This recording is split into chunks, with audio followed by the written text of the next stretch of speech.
Oke, ini episode ketiga di malam yang sama, waktunya yang berbeda.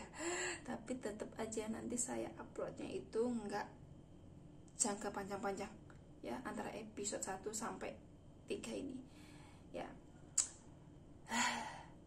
Ini sharing pas saya, singkat cerita, udah sampai di imigrasi Johor. Giliran saya cop, apa sih yang ditanyakan oleh mereka? Aku enjoy sih pasti di Johornya, karena imigrasinya tuh, bapak imigrasinya tuh ramah. Karena mungkin kebetulan saya ketemu yang ramah. Ditanya mau kemana, healing ya kata dia kayak gitu. Aku bilang mau ke rumah kakak, mau silaturahmi. Oh, holiday, aku bilang gitu. Oh, oke lah. Nah, kakaknya tinggal di mana? Ya, saya jawab aja sesuai alamat kakak saya tinggal. Setelah itu ya itu dia kayak oke lah katanya, healing katanya, mumpung holiday kata dia kayak gitu.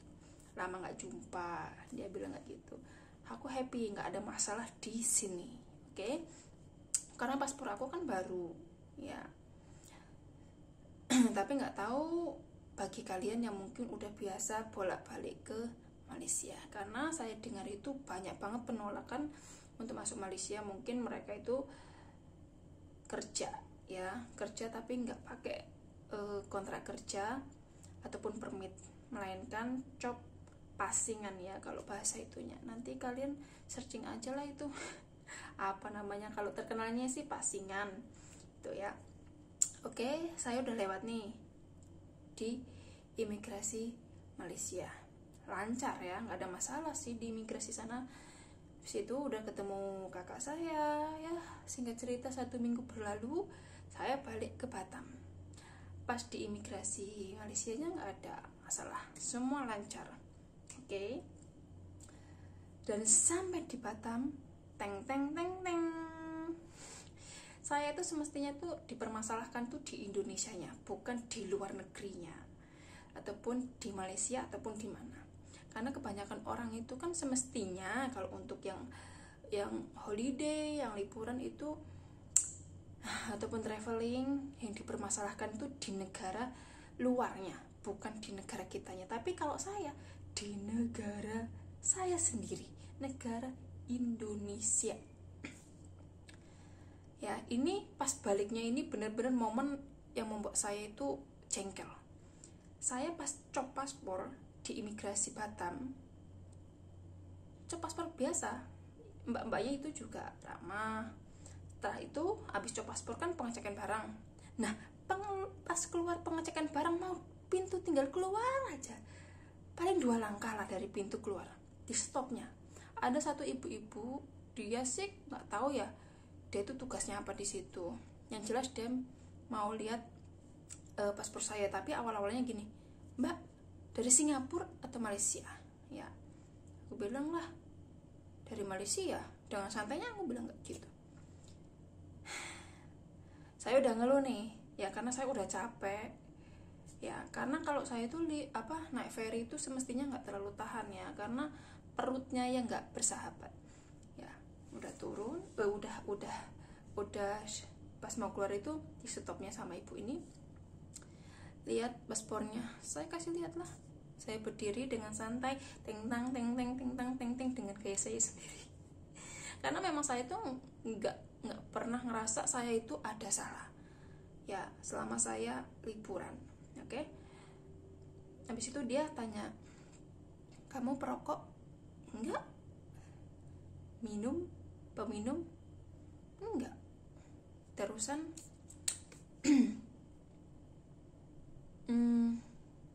apalagi dia tanya, kamu pemakai ya? Katanya itu, maaf, pemakai obat-obat terlarang ya katanya. Tapi dia tuh dengan bahasa apa ya, bahasa terkenalnya obat-obatan kayak gitu yang terlarang. Karena saya memang bener-bener gak tahu, sampai saya tuh tanya apa itu, sampai seperti itu. Bener-bener saya tuh gak tahu. Saya bilang, apa itu? Terus dia bilang, nah, oh pak. Saya nggak bilang jelas-jelas ya, intinya itu. yang kayak tepung putih-putih itu loh. Katanya saya pakai itu. Kamu pakai itu ya? Bu, orang tua saya petani di desa terpencil. Saya di sini pun cari makan ibaratnya tuh kerja mati-matian gitu ya. Masa saya mau pakai itu? Habis itu dia diem kan. Ibu itu santai sih tanyanya sama saya pun santai, tapi saya agak pententeng karena memang badan saya udah nggak enak gitu. Habis itu udah 5 menit aja loh, lanjut. Habis itu dia tanya lagi, kamu di Batam ngekos atau apa? Enggak, saya punya rumah sendiri. Saya kasih tahu alamatnya di mana, tinggal di situ. Pekerjaan apa? Saya cerita aja.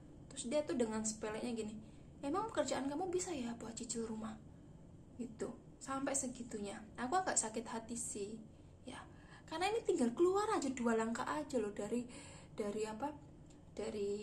pintu keluar. Kalau dia mau interogasi seharusnya masih di dalam sebelum pengecekan barang kayak atau gimana kayak. Ini tinggal keluar aja loh gitu. Habis itu udah kesel aku kan, tapi saya sabar. Aku diem sambil liatin dia jarang kedip aku. Habis itu ya ujung-ujungnya apa? Kamu itu kalau saya lihat dari badan kamu itu kayak pemakai, kayak ini kayak itu. Ya terserah ibu aja. Kalau ibu berpikir seperti itu, bawa aja saya cek sekarang, ayolah, aku bilang kayak gitu. Sama senyum aku nggak tegang banget lah, cuman sabar, tapi saya itu masih tetap kayak senyum gitu loh, maksudnya nggak sinis gitu. Tapi di sininya itu di hati itu bener-bener nggak enak banget. Habis itu tahu nggak, tanya lagi, kamu pemakai ya, karena badan kamu ini kayak pemakai. Ya udah, tes aja, saya bilang kayak gitulah sama ibu itu. Terus habis itu saya ini, aduh, anak orang nggak punya, aku bilang kayak gitu. Masa iya sih mau pakai kayak gitu buat apa? Nah, dia bilang kayak gitu kan. Terus habis itu dia terakhir itu las-lasnya dia bilang apa? Saya jawab apa, kamu jawab aja. Dia bilang kayak gitu dengan santai, dengan senyum kayak orang kenal gitu. Nggak setegang, nggak seserius yang kayak pertama dia interogasi saya. Saya pikir ini orang memang nggak ada kerjaan, apa memang belum interogasi orang, atau belum ada hasil report kah atau apa gitu. Jadi dia interogasi saya seperti itu. Habis itu dia bilang, oh ya udah. Terus habis itu oh ya udahlah, sekarang pulang gitu. Dia bilang sorry udah ganggu. Sangat ganggu sih sebenarnya, tapi aku bilang nggak apa-apa lah bu, terima kasih ya bu ya. Aku bilang kayak gitulah dengan senyum, karena aku tengok itu dari logatnya dia pun orang Jawa gitu ya. Ini pengalaman saya seumur hidup saya. Baru kali ini saya tuh dibilang pemakai. Karena apa ya? Mungkin karena badan saya satu kecil, yang kedua memang kurus. Gimana ya, saya minum susu, minum apa buat gemuk pun nggak gemuk-gemuk, karena aku pernah gemuk gitu. Cuman ya itu memang ya jadi pelajaran. Jadi saya ambil hikmahnya aja ya. Yang jelas memang mungkin itu pekerjaan dia, mungkin itu mau cari-cari ya atau gimana, aku nggak ngerti juga. Cuman memang saya dari pengalaman traveling kemarin itu kesel, sangat kesal ya. Oke, ini udah 9 menit loh ya. Padahal kayaknya bentar aja aku ngomong.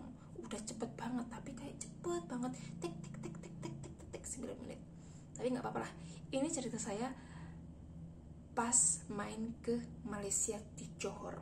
Oke, buat kalian yang mau masuk Johor, pastikan persyaratannya episode pertama kalian tonton terpenuhi ya. Dan yang kedua, kalau bisa kalian jangan kurus-kurus kayak aku, nanti diinterogasi susah ya. Rawat diri aja lah ya, rawat diri aja ya, biar kelihatan bersih, cantik ya, kelihatan high class. Nah itu nggak akan diinterogasi ya, karena memang aku tuh kalau traveling jarang dandan, jarang yang namanya kayak ya. Memang satu, kulit saya itu memang gelap ya, mau diapa-apain tetap gelap, sawo mateng. Jadi nggak bisa jadi bengkoang yang putih. Oke, jadi ini pelajaran buat saya. Sampai saya itu kayak sekarang itu fokus mau gemukin badan gitu, biar nggak dibilang pemakai, karena aku sakit hati banget. Karena seumur hidup aku paling anti dengan sesuatu hal yang seperti itu. Bukan sok suci, bukan sok bersih, enggak. Karena memang saya menjaga diri saya, menjaga keluarga saya, menjaga saudara-saudara saya dan pasangan saya. Itu aja sih. Oke, terima kasih, semoga sharing saya bermanfaat buat kalian semua. Kalau buat kalian yang mau traveling ya, selamat holiday. Ya, semoga kalian selalu lancar ya. Oke, itu aja sharing saya. Terima kasih. Bye bye.